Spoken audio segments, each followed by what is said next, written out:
Günaydın, kliniğimizdeyiz. Ne yapıyoruz? Salı günü, pazartesi sabaha karşı horlama ve uyku apnesi cerrahisi yaptık hastamıza. Her hastanın hakikaten ağrı eşiği çok farklı.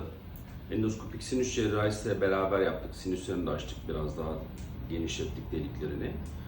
Bademcikleri aldık, küçük dili kısalttık, damağını gerdik. Lateral faringel band dediğimiz o içeri doğru kollebe olan yapıların belli bir kısmını aldık. Dil köküne doğru uzanıp lenfoid dokuları temizledik. Gerçekten agresif bir cerrahi ama ameliyattan çıktıktan sonra da çok ağrı olmadı. Ben çok şaşırdım. Açın bakalım ağzınızı. A deyin bakalım. A deyin. Gerçekten ağrının şiddeti kişiden kişiye farklılık gösteriyor.